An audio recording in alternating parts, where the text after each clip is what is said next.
Thanks for joining. We're with the Avallone Group, Frank and Anthony. Why am I excited? A few different reasons. One, we started together, how long has it been now? 9 years. Almost a decade. That's wild to me. Being in the business now, I think 13, 14 years, you guys were first movers with me in regards to clients buying multiple properties. And I kind of want to go back to that. Not that your lending apparatus that you're doing now, the mortgages that you're doing, kind of want to go back to where you guys had started this. What got you guys interested, and we'll talk a little bit about Pathway, but what got you guys interested in getting into real estate just as investors? So before anything real estate related, we were doing, my dad has a lawn care business, which is like fertilizer, pesticide, seeding. So we were doing that all throughout high school, did it after high school, and it was pretty much like a higher end version of like True Green. Okay. So Morris County, like a lot of wealthy clients, and they would always come out and talk to us. And like always, they would mention that they were doing some sort of real estate investing. Sure. So like as the year started going on of us being exposed to that, we were like, wow, like this is something we definitely need to look into. Also on my dad's side of the family, some of his relatives had gotten into it and they did really well with it, and they always told him he never did. He told us we should. That's kind of how it all started. So your father wasn't into real estate? He still says he's going to get started soon. Okay. Yeah, but he's, that was kind of like what sparked the interest. And then one of the clients too was like a big property manager, big real estate investor. He would kind of go over some numbers with us, and everyone was doing really well in it. So that is what led us to look further into it. We both didn't like the college route. Okay. So we were like, all right, if we're not going to go college route, we need some sort of edge on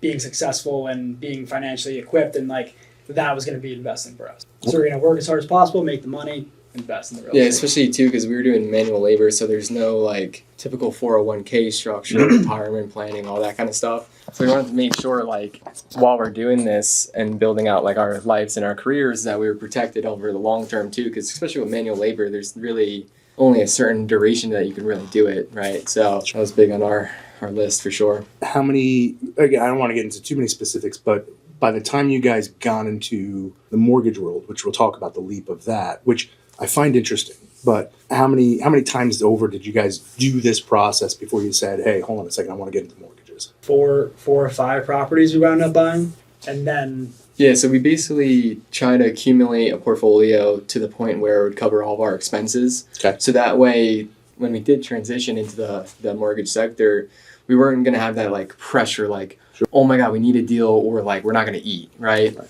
I feel like that's a big thing in the industry today too is, it took me like 6-7 months to get my first deal in when we first started. And not many people can withstand not making money for 6-7 months. So that was really big leg up for us to be able to kind of pivot into this and do it correctly. So it really allowed us to like take our time. And we literally spent like the first like a year just every day in the office, 12 hours a day, just learning. And we just became a master at all the tools that they have to offer here, all the resources, all the programs and products. So that way, when we actually did start really going to try and sell, we knew more than like everybody because we actually took the time to do the due diligence instead of just focusing on immediate deal flow. And you had that time, right? You had the opportunity to learn. And I think you guys bring up a great point because there's jumping in feet first, right? And that's even in the real estate game, we talk about that of, people leaving their corporate America job and saying, I'm going to go do real estate. And they've got zero cushion, they've got zero whatever. And you've got you've got one side of the spectrum that says pressure creates diamonds. Unfortunately, that takes a lot of time, right? You don't get that diamond within 6 months or a year. I did an interview with another agent who was asking me some questions.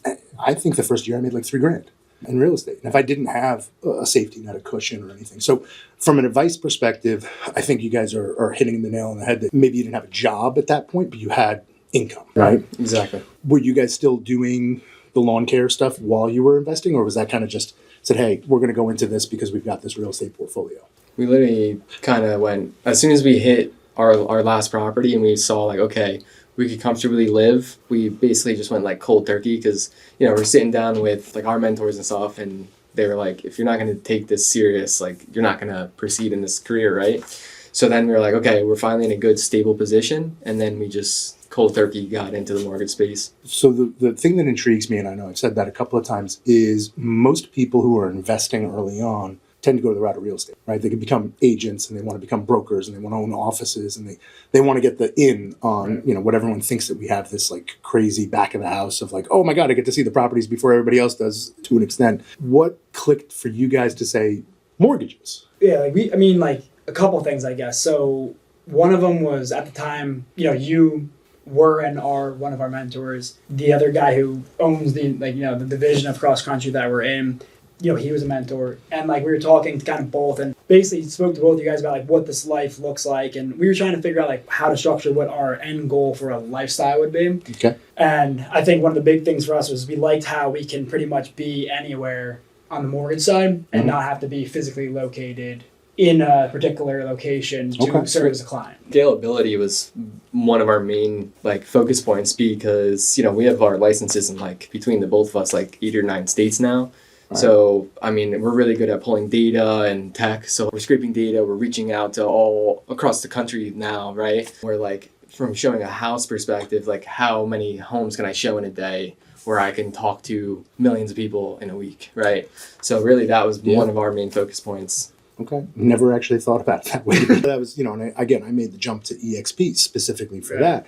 But if I had looked back at this years ago or even a decade plus ago and said, well, what gives me, again, scaling this business, you're right. Driving to and from a house or to and from a property or whatever you're doing, you do have a net that is only so big. I love that. And again, I think for other people that you're looking at, what you said 8 or 9 states already, and then the KM Group is in how many states? That's the cool thing about cross country. We could do any state. Right. So. But again, you want to focus in on, you want to be the best in the domain that you're at and grow and scale to where you need to, which I think is part of what you guys are looking for now is having very much like me with the EXP model and kind of bridging agents underneath. If I can even, if we break down New Jersey, I've got someone phenomenal in North New Jersey. I've got someone great in Central New Jersey. I hope the camera's getting that I'm putting up because that doesn't really exist.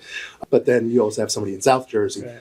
When you go state by state, it becomes totally different. Right. Just using Pennsylvania as a prime example of saying, hey, there's Philadelphia, there's Pittsburgh. These are 2 totally opposite ends of the state and 2 totally different dynamics to what goes on with the state. I love that. Was that one of the driving factors of what brought you guys over to the cross country? Realistically, what really brought us here was when we first started, I think I was like 17, 18, and he was 19, 20 at the time. And we were basically just like, we're super analytical and like, everything needs to be perfect, OCD. So we had like probably 40 mortgage lenders that we spoke to before we got started. And everybody was like, either you're pre-approved, here you go. Hey, like not even giving us the time of the day because I like just got my braces off, right?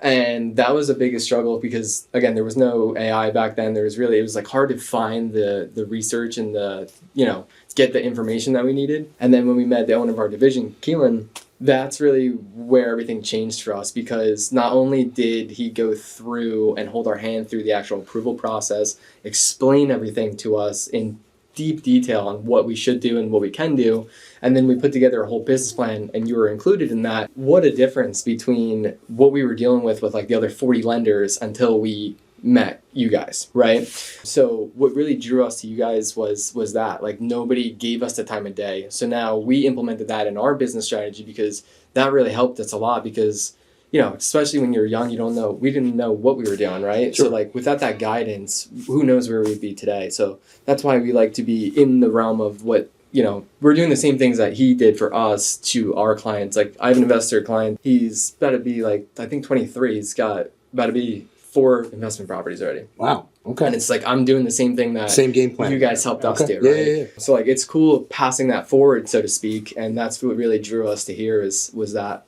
Okay. And to the outside world, if you want more information on this game plan, DM us and we'll kind of go through that. We're not going to do it on camera. It's just a really fun process, and a lot of people I don't think really fully understand some of the benefits. And you guys know now all of them. You're consumed with all the different mortgage products and what things are out there. And it just creates a totally different dynamic in regards to how you can position yourself in the market, right? So I commend you guys because frankly, initially I drove myself into real estate because people and this and that, but again, limited to scope, limited to product, limited to, again, if inventory is down, okay, well, what are we going to do, right? Where you guys have a flurry of different things from refinances to purchases to home equity lines of credit. There's so many different things that you guys can hit on, and especially at economic times, everyone's looking for something different. So I love that. And kind of staying on that, as you're looking around your let's get out of your immediate sphere within the cross-country group. I know you guys are connecting with other lenders across the board, and you guys are talking, and you're seeking out these professionals that you want to bring on. Where do you feel you are positioned? I don't want to say against them, but where do you think you're positioned in the realm of the mortgage world in comparison to where others are kind of playing? That's the thing, when we are starting to get more into this, where we're looking for people to partner up with and join our group and everything, it's crazy because there's two sides of it. On one side, every single day we get recruited, right? People try to recruit us literally every single day. And we take the calls, and I sit through them, and I try to learn from it, and I see what the value add is, right? If there is something great out there, let's hear it. So when everyone's calling, they're basically just saying, hey, we have some opportunity for you. I'm like, okay, well, what is that opportunity? There is none, right? They say they have better rates, or they say they have a quicker process or something. You sit down and you start to look at it. That's not the case, right? So it's what is the value add? So what we do in our whole strategy is we're trying to give you the tools to actually grow. Because even if you did have the best rate, right, but you have no clientele, what are you doing with that rate? You know what I mean? So we have it where we act as a partner to the realtors that we work with, and that's how we set ourselves apart. You can basically, as a realtor, plug into our group and have all the tools you would need, and now you grow your business. So what that looks like is we essentially work with the real estate agents to help them grow their business. And then they're using us as their preferred lender, and we're growing our business. So it's a win-win situation. That's the big difference. We look at it completely different. It's not just, what's your rate or what's your product. We have all the products, we educate, and we have the tools to grow and scale. And then the flip side too, from even a loan officer, when I talk to some of these people that we're trying to recruit, we're like, what does your day-to-day look like? What is your structure? There is none, right? I say, hey, I send you a lead today. Where does that go? Sometimes I put in an Excel spreadsheet, how can you possibly compete with us when we're doing hundreds of thousands of outreaches a week in our systems, right? That's the biggest thing that we see too, is they don't have the proper infrastructure to kind of grow and scale. They're some people we talk to are doing pen and paper still. That's the biggest thing. Literally too, is I think the reason why we've had success is great mentorship, but having the tools and then really adopting the technology. I think more so than most people in the entire industry, we adopted the CRM, we live by it, and everything is systematized. There's nothing falling through the cracks. Every person's getting followed up with literally not one number touches my phone without going into our CRM system, so we can track everything. Our assistants can see everything. I could even hop in his, he could hop in mine. It's just so insulated that it's really hard to compete with systems like that. Sure. Especially as time keeps going on, and we're adapting our systems every day and making it more optimal and efficient. So I think one of the biggest things is in the beginning when we first started, we were what are we supposed to do to grow, right?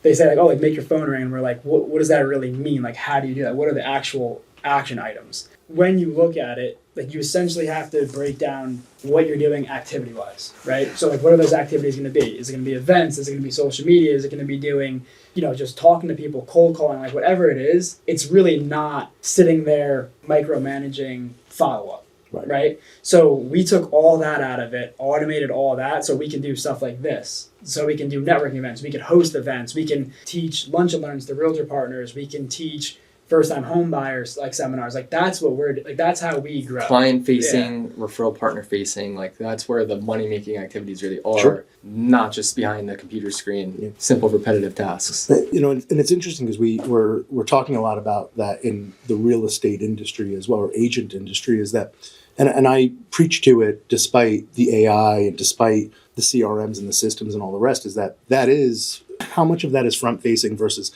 how much of that is the back of the house. But at the end of the day, when agents are talking, or even lenders are saying AI is going to take over, no, people still want to work with people, right? And people want to work with people they like, and people want to work with people they trust. And if you're not getting that human connectivity, it doesn't matter what kind of program, software, whatever it is you're running, if you're not pressing flesh to the old adage of that, are you really getting that business? That trust factor is still there despite the algorithm that's playing in the back, which I think you guys brought up two things that I'd love to ask about. Can you speak to one specific system? Let's take off a CRM, right? So anyone that's watching, if you don't know what a CRM is, I'm sorry, you're probably out of the scope of the business at the moment. But when you're looking at the client retention of what's going on here, the CRM is a basic level. And look, I am a pen and paper guy, but everything get pen and paper transferred into a system, right? Just because I could do this faster than I could do this. And for you guys, I think the youth aspect of it is on your side from growing up with, hey, there's a phone and tablet in your hand at the age of fucking 1 where, I playing Nintendo at 10 and I'm like, okay, what has this, and having to adopt to it. And then you have a significantly older generation that's trying to catch up. And unfortunately, they may not. So if you were to talk about bringing in some of these people and saying, hey, here's a tool, here's a function, here's something that I think beyond a CRM would really be helpful for you, what comes to top of mind? Yeah, so one of the automations that actually helps lenders and realtors is we have a system where once it closes, it basically takes their information, scrapes it for them, puts it in a system, then every single month it's sending them an email with like a value add where it's giving them calculations on what their home might be worth, what stuff is selling in their neighborhood, literally just all relevant information about the home that they bought. So that's something that automatically is one touch point for all your past clients, forever automated. We talk to so many people and they're like, Fridays I follow up with past clients, and it's like that's a job, like that's a day's worth of work for somebody, right? So, and on the flip side too, we use that for actually lead gen. So I did mailers in the past. It was like, my home's worth what? With like the guy, like, the kid in the Home Alone, like screaming. We have a QR code, brings them right to our landing page, and then we're collecting data, we're opting in, so now we could reach out to them. And then it's a good way for the agent to be like, hey, I just got your report in. I just wanted to go over it with you in case you had any questions. And again, too, like we're doing like small Facebook ads and mailers and stuff like that. And we're really converting quite a bit of leads just from small tactics like that. And then again, it just automatically follows up with them and gives them the reports about their property. And you're compounding this over lengths of time, right? Which just become more and more. And even if it's not necessarily, which I think is the beauty of couple of things here. One, you guys have done a lot of the back of the house stuff that you don't have to spend a day following up with clients, right? You've got that. From a teaching, training, and development perspective, what kind of time do you guys have on your hand? Because from what I understand, you guys are actually better than most at teaching, training, and developing the people that are in front of you. How's that going? Like it's going great. I mean, like that's the thing, right? Because there's all these tools everywhere, but really no one uses them. So it's like, how do you take the tool into the integration for the person? Like that's really what I feel like we've been doing pretty well at, is teaching them how to use it, why to use it, how to systematize it. And most people just don't do that. We're real big on the why as well, because if you understand the concept on why you're doing something, instead of just teaching somebody to do it, we feel like the results yield way higher. Sure. If you do these few things for this reason, here's going to be the end result. Exactly. I love that. To kind of switch gears, because again, you guys touched down on this too, automation is an intimacy. And I want to be able to talk about some of the stuff that you guys are doing. And we just went to an event a week and a half ago or so, and I thought it was a great event, right? Really top notch, good vibe. Everyone was really working, communicating, and again, just having fun, right? And again, we go back to that pressing flesh idea, is that putting a face to a name. Now I think we're doing a car meetup or something like that, just from connections that happened there, right?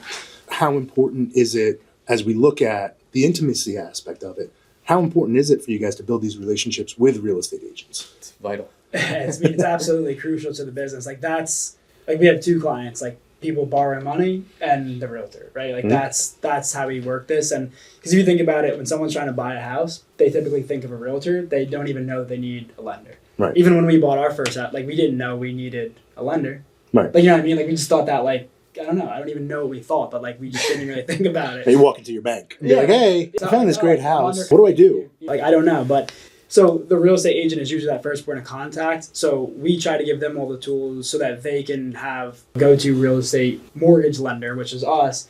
And that's kind of like putting all the pieces together. So that's why a big part of our business is literally that. And the automations allow us to have enough free time to allocate time towards doing that. Yeah, which, look, time is that one determining factor for all of us, right? We all have 186 hours in the week. What are we doing with it? Right. And if you're spending day, 2 days, 3 days working phones and banging out emails, whether they're relevant or not, it's not the intimacy. It's really what you guys are looking to do. We were actually looking at our data too, like where do most of our leads come from, like who is it from, etc. And how did we come in contact with them, or what stemmed the relationship. He's phenomenal at doing the email marketing. He gets a lot of his business from that, where I am gravitating more towards that, but I took a different approach and was more like pounding the pavement, like events once a month, this, and that. He does a ton, but like I'm heavier on that. Sure. He was heavier on that. And it was crazy too, because like I probably scaled a little bit quicker, faster, because I made those really core relationships. But now he is on a crazy trajectory, because how many events can I have in a month? How many people can I talk to in a month? 30. Right. So like that's really the thing. Once we started noticing that, I was like, yes, it's very important to have those core relationships, but you need to also be doing both, is what we realized. And I feel like that's a big part too. That's cool. Like with our group is like, there's two of us doing this, and there's two of us that got to a pretty high level at it with different approaches. Sure. Like totally different person, like us. But like, combined. Yeah. Right. Which is the big thing. He's teaching me stuff now. Like I kind of originated the event that we went to, and then he helped me with the back. Like, so we're really working together, and it's cool too, because even like from the investing side of things, my strengths are maybe his weaknesses and vice versa. So together we really like cover a really good spectrum of like, well-rounded business model. That's a solid partnership. So I think when we were doing transactions, one of the analogies I use when doing the transaction is, the closing table is the train station. And you have all these other trains that are going toward that train station. Some of them are going to move at slightly different speeds. It might be the mortgage, which moves a little slower. It might be the inspection that moves a little faster, appraisal, and all the other aspects that run to it. Where your station is currently, where do you see it going years from now? Like when 5 years from now, we're doing this whole thing over again, or even next year, we're doing this whole thing over again. You guys are operating in 9 states now. You're doing a great deal of volume, but you're looking to recruit. You're looking to get other people because you want to grow this. The word is scaling, right? Everyone's talking about scaling. What's that outlook look like for you? I think really the biggest goal is we want to be that resource for any mortgage lender that's trying to surround themselves with the right people, the right tools, the right tech to grow their business. And we ultimately want to have one of the biggest teams in the country. Like that's where we want to go with it. We want to educate. I think we're always going to kind of do like loans in our name, like, in our own production and stuff. But I think that is something that we want to kind of start to shift towards, is like helping people do that at scale. We were able to do it at a younger age. I think that everything that we've already talked about will help other people do that.